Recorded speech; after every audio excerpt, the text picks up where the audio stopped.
this is Diamond. Today I want to talk about tattoo reference photos. This is going to be kind of a comprehensive video about some of the things that I look for when I am trying to pick reference photos to send to my tattoo artist so that I can have the clearest method of communication and hopefully end up with a piece that I am thoroughly happy about and avoid as many miscommunications as possible.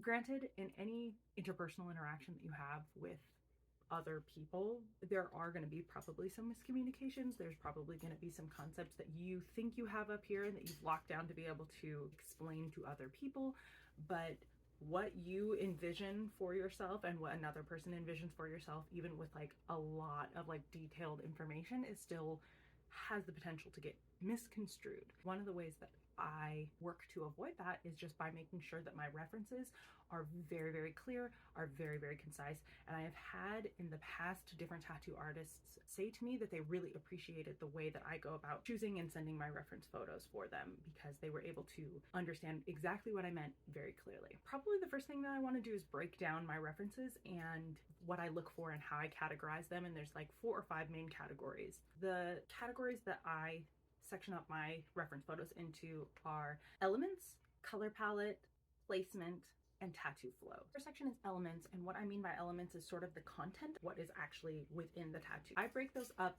flora, fauna, inanimate objects, and humans.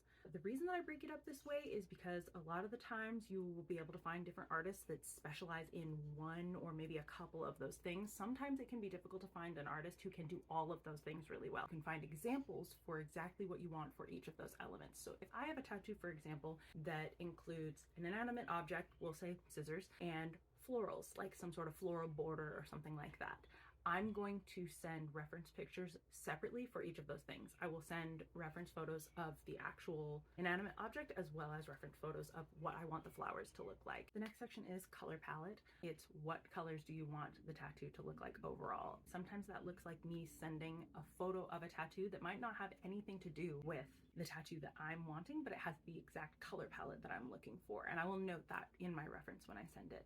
Something else that actually works is legitimately sending over a color palette. You can find them on Pinterest, you can find them if you just Google them, but usually put together for decorating a space or decorating a home. Those also work really, really well. The next thing that I like to include in my references is placement. That means where it goes on your body, how it is shaped on your body, how it contours your body. I personally think placement is one of the most important things when you are choosing your tattoo.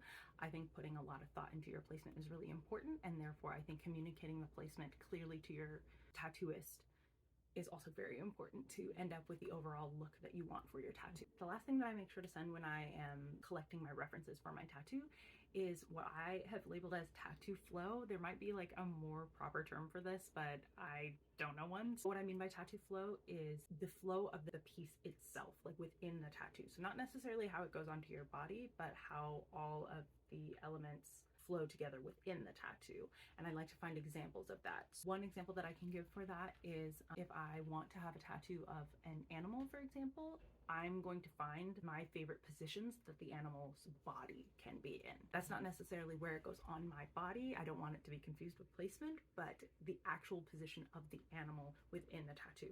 And you can send anything from photographs of actual animals out in nature and how they're moving, photos of tattoos that you've seen that you like that have the positioning that you're looking for. You can take images of yourself in the pose. If, for example, you're wanting a human or a human body or a humanoid creature, you can literally just strike a pose in the position that you want and take photos of yourself or ask someone to take photos of yourself. Your references can come from all sorts of places. You can use drawings that you've made yourself, photographs that you've found, photographs that you have taken, images of other artists' tattoos, as well as images of tattoos made by the artist who you are going to, which I personally think are probably one of the best forms of reference. And another trick that I use for both placement and concept is once I have put together my concept sketch or my concept piece, I will edit it onto my body in the size and placement that I want and send that to my artist to be very, very explicitly clear. If you are working with a space on your body that is a gap between tattoos, you can actually trace your gap onto a piece of paper. And when you open up the piece of paper, the shape that you are left with is the space that the artist has to be able to work with. This is really, really, really useful when you are sending to your artist and they have to freehand or they have to draw some sort of filler piece, and finding photo angles of the area that you're trying to fill can be a little bit tricky.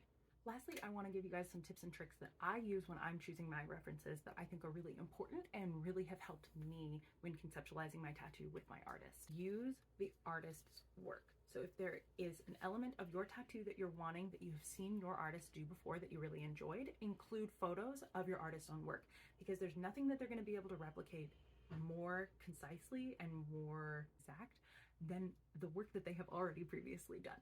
The other piece of advice that I want to say for choosing your tattoo references is note exactly what you want, but also note if there are specific things that you don't want. For example, when I first decided that I wanted to get my dragon side piece, I had a very clear and concise image in my mind of what I wanted my dragon to look like, what things I liked and did not like. And I was very explicit with my artist that there were certain elements that I knew that I wanted. I knew that I wanted a dragon that was more Western stylized. I knew that I wanted a dragon with a spade tail. I knew that I did not want a dragon that had more Eastern dragon features. I didn't want things like feather, tentacles. I didn't want webbing. So I explicitly stated that in my references that was not something that I wanted. I don't think you can be too precise. I think that as clear as you communicate is just going to make the entire process easier. There's a difference between communicating clearly and being very nitpicking. Artists don't need to know every single thing you dislike about a tattoo in order to give you the tattoo you want. It's more important to list the things that you do want out of your tattoo than the things that you don't want out of your tattoo. However, in that case, I know that it is really common for some liberties to be taken. And so I knew with my dragon that those were just some liberties that I didn't want my artist wasting their time drawing. I knew I was not going to want them in my piece, so I stated it explicitly at the beginning. Something that I found for myself is that having very clear and concise references and knowing what you want out of your tattoo and what you don't want out of your tattoo before going in makes it a lot easier for you to communicate your wants and needs, as well as it makes it easier to maintain your boundaries when you are actually at your appointment. Obviously, and of course, you want to go into your tattoo appointment with the mindset of being flexible and wanting to work with your artist. At the end of the day, you have done your research at this point. You know who you're going to, why you're going to them, and you should trust your artist to some extent. That is who is putting this art on your body, and it's their art that you want. But I think it's really important that you feel that you can speak up for yourself. If there's anything that comes up or any changes that are made that you don't like and that you don't feel comfortable with, you should feel confident in being able to speak what's on your mind. And if necessary, you should feel the confidence to walk out of the appointment if it turns out that that's just not going to be a good fit